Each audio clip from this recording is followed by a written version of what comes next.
Assalamualaikum warahmatullahi wabarakatuh. Bismillahirrahmanirrahim. Hamdan wa syukran lillah, amma ba'd.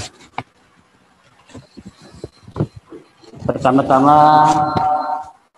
kita bersyukur pada kesempatan ini dapat melaksanakan sebuah acara yang boleh dikatakan mulia untuk mendapatkan atau sharing ilmu pengetahuan. Saya ucapkan terima kasih kepada Saudara Syarifuddin, SPD MPD, yang merupakan founder, Chief Executive Officer, Analog Teacher of Learning, ALT ya, yang juga ini anak muda yang sangat kreatif ya. Beliau mungkin murid saya, tapi kalau ilmunya nggak berani saya bilang beliau murid saya. Tetap murid, Pak. Juga terima kasih kepada kawan-kawan yang beratur di sini untuk memfasilitasi kegiatan ini.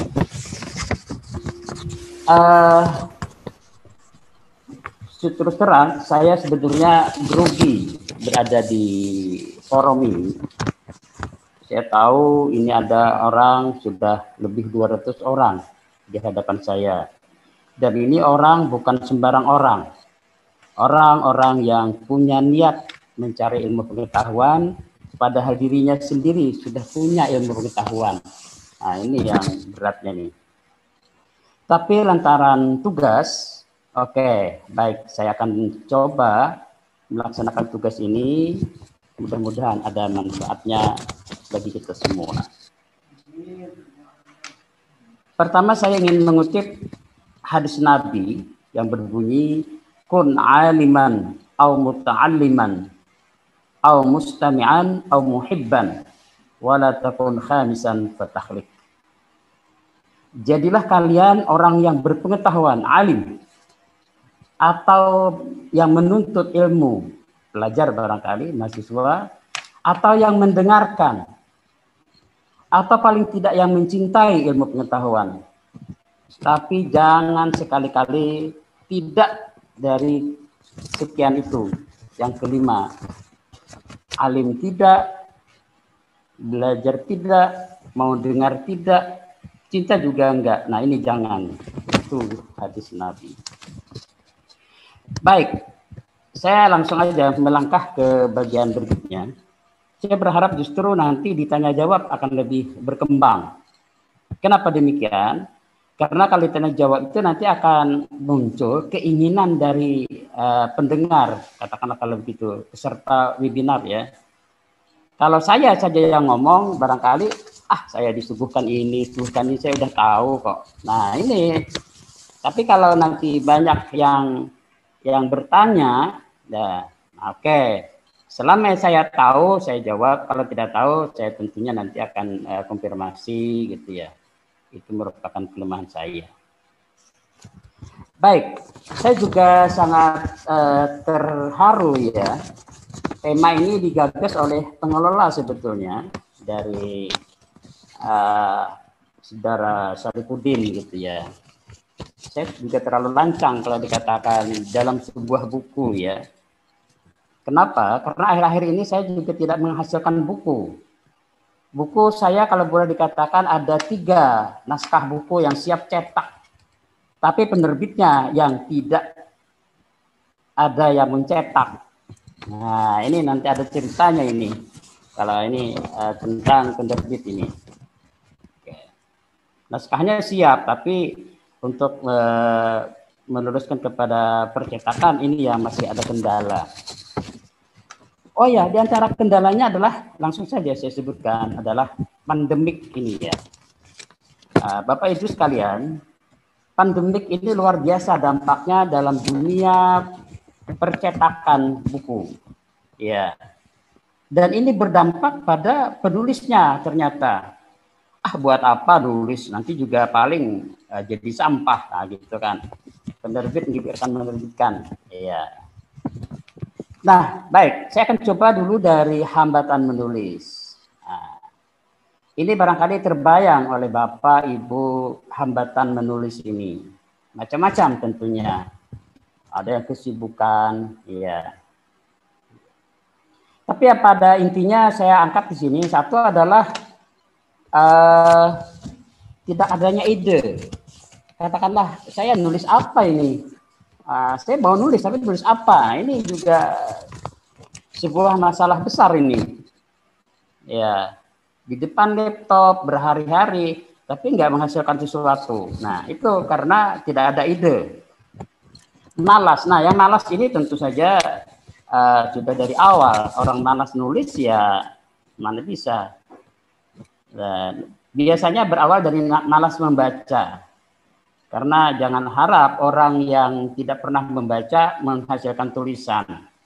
Kalau dia menghasilkan tulisan, nanti hanya tulisan-tulisan yang tidak berbobot. Mungkin hanya unek-unek aja. Ya. Yang ketiga adalah cepat bosan. Nah, cepat bosan, mungkin dia sudah menghadapi ini, saya ganti lagi, cerpennya yang mana nih? Wah, saya ingin nulis puisi aja nih. Wah, ini juga menimbulkan salah juga. Tidak akan selesai-selesai ini. Tidak ada tempat penyaluran tulisan. Ya. Terus terang pada zaman-zaman dulu saya asal nulis cerpen, kirim ke penerbit, terbit. Nah, itu sebulan datang wesel, pada datang wesel. Ya.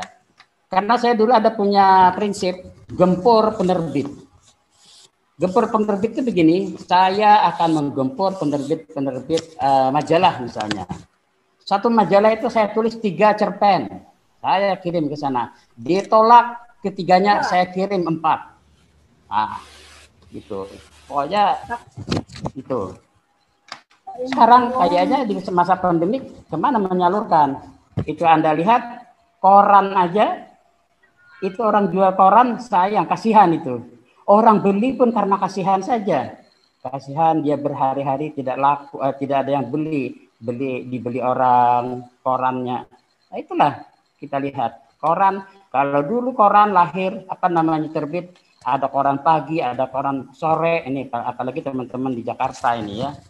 Ya, saat saya presentasi di Jakarta, wah ada koran pagi, ada koran sore. Wah, luar biasa. Tapi sekarang yang pagi aja udah jarang terbit. Banyak yang gulung tikar. Baik. Nah, berikutnya yang kelima, susah fokus. Ya, susah fokus ini tadi kita melompat-lompat ya. Sepertinya kita tahu semua ini. Tulis ini bisa, tapi begitu melakukan ya nggak kelar-kelar. Ini terlalu tidak bisa memfokuskan diri. Nah, yang keenam, tidak menjanjikan. Nah, tidak menjanjikan ini maksudnya menulis nanti jadi penulis paling nanti nggak akan kaya itu. Tidak akan menjanjikan. Nah, ini yang menjadikan malas kita jadi menulis. Yang ketujuh, hambatan terakhir ya barangkali, mudah-mudahan nanti kita bisa ungkit lagi, pesimis. Nah, pesimis ini ternyata juga menghantui kita.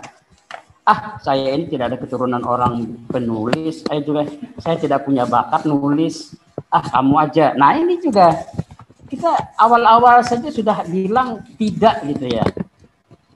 Kalau di anak-anak saya biasanya ada motivasi Al-Quran itu, menghafal Al-Quran itu sulit katanya. Padahal dia tidak pernah mencoba. Coba dicoba. Nah, sama juga nulis itu nggak ada bakat lah, tapi nggak menulis. Nah, baik.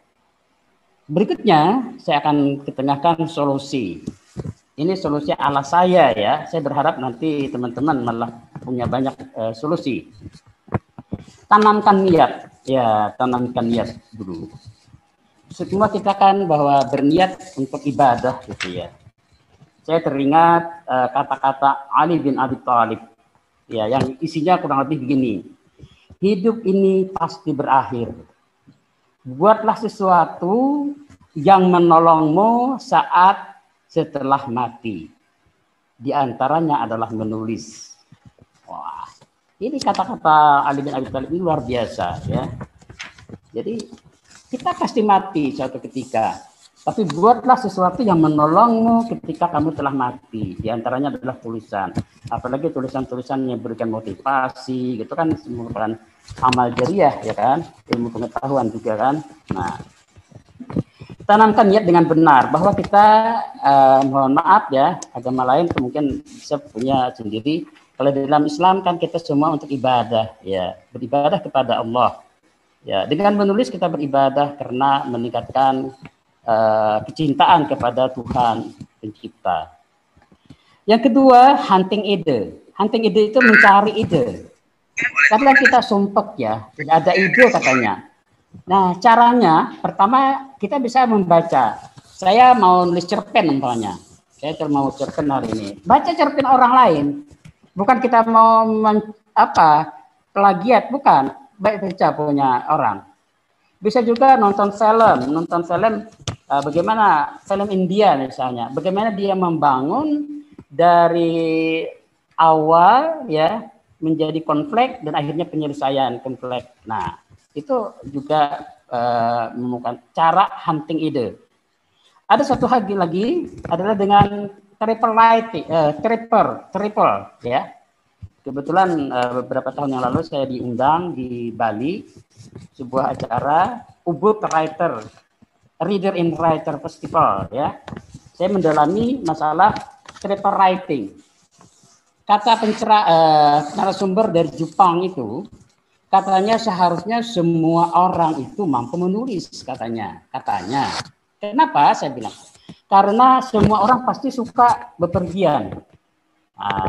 Bepergian ke tempat wisata.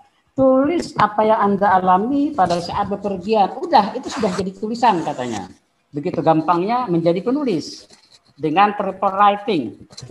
Katakanlah kalau orang menulis misalnya Jakarta. Anda pergi ke Jakarta, lalu Anda menulis Jakarta itu begini-begini. Si B akan ke Jakarta, akan menulis Jakarta itu begini-begini. Nah, itu nanti tidak akan ada istilah menciplak punya orang gitu ya.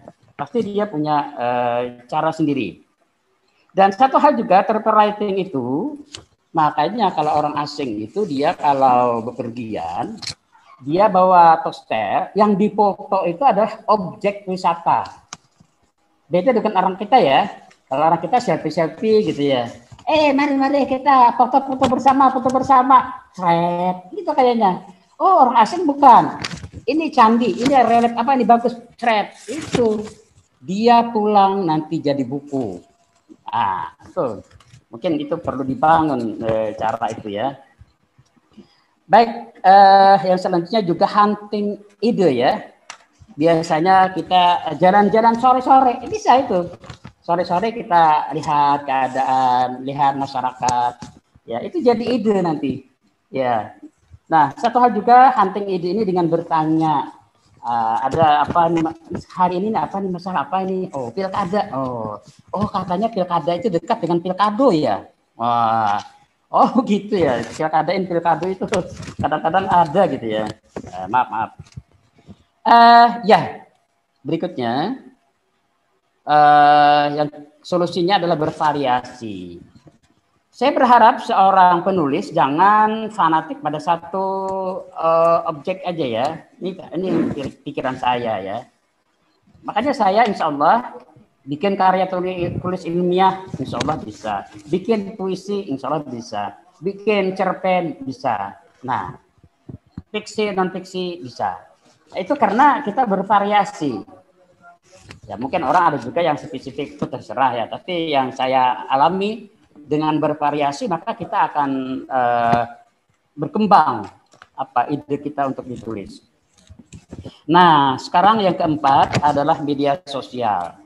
Akhir-akhir ini kan terus terang saja saya juga pernah gantung laptop hampir setengah tahun. Kenapa? Karena saya nulis juga tidak ada media yang akan menyalurkan. Nah, akhirnya saya tidak nulis sama sekali. Lalu ada saran dari teman-teman, ayo tetap nulis, ayo.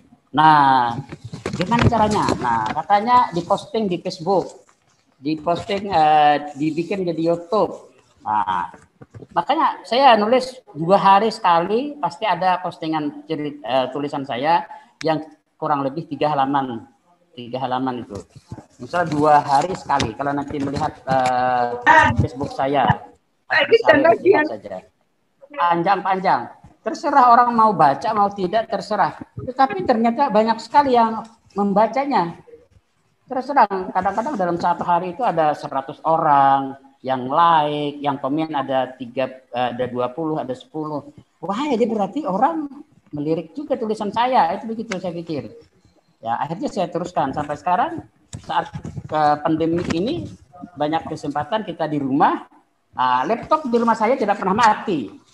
24 jam. Itu laptop nggak pernah mati. Saya tidur, saya biarkan, nanti bangun saya ini lagi. Ya, itu. Nah, ya YouTube juga salah satu media kita. Nanti kalau ada yang mau lihat YouTube saya, Hasbi Channel, ya. Itu banyak juga motivasi, ya, puisi ya, dan sebagainya, kegiatan juga. Berikutnya bahwa kita juga yang tentang mengisi tulisan itu. Dalam tulisan saya itu 2 hari sekali insya Allah ada. Di antaranya kalau saya ikut pengajian, saya itu bawa buku, bawa catatan. Nanti saya tulis isinya. Ulasan tentang pengajian, ulasan tentang khutbah Jumat hari ini. Itu saya tulis itu. Sehingga tidak ada kehabisan ide. Nah, atau nanti juga kebetulan saya pembina di asrama pondok. Nah, saya memberikan tausiah di depan santri. Nah, itu saya tulis juga di Facebook secara umum bahwa ada ide-ide penting dan sebagainya. Ya. Okay. Berikutnya yang kelima, berusaha fokus pada saat hendak menulis sesuatu. Jadi kalau kita sudah hari ini saya mau cerpen ini, fokuslah pada cerpen itu. Ya, jangan kemana-mana dulu. Nah, dan usahakan jangan sampai tidak selesai mencari lagi.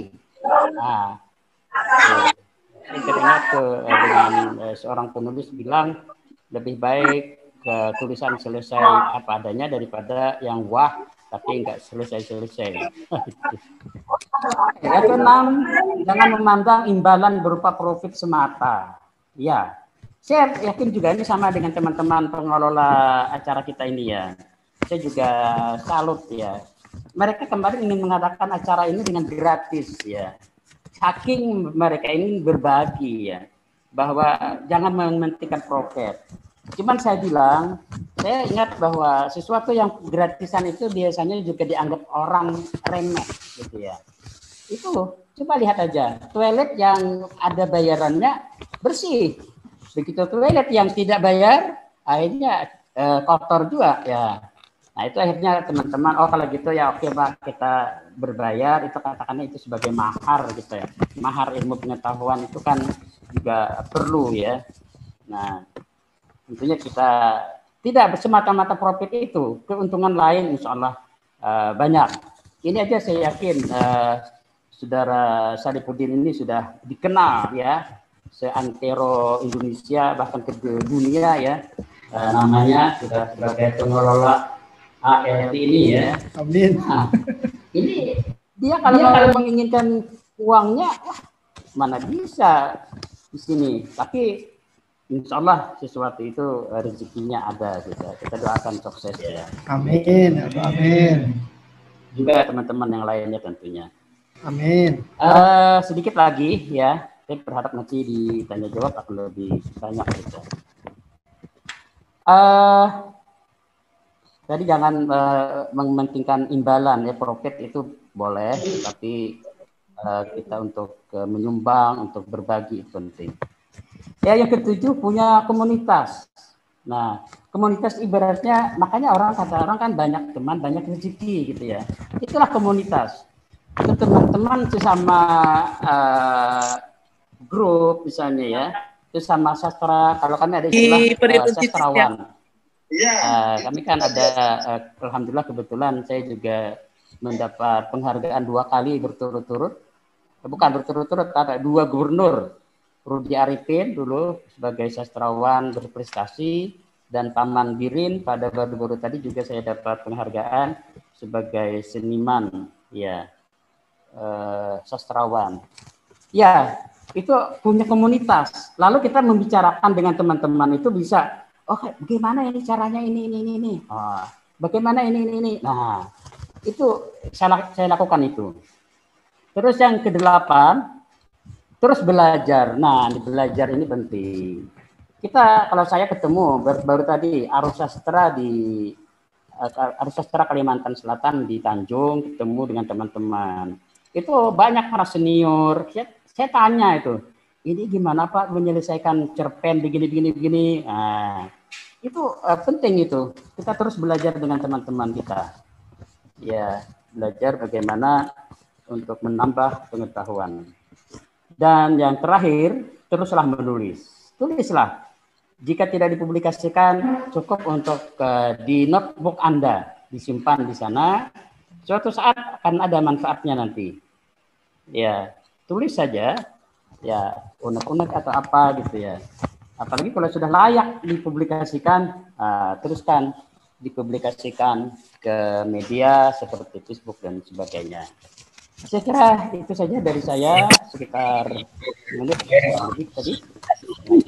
Waktu yang diberikan, saya berharap nanti teman-teman bisa bahkan menambahkan ya, bukan hanya dari saya. Demikian, salah hilaf mohon maaf. Assalamualaikum warahmatullahi wabarakatuh. Waalaikumsalam warahmatullahi wabarakatuh.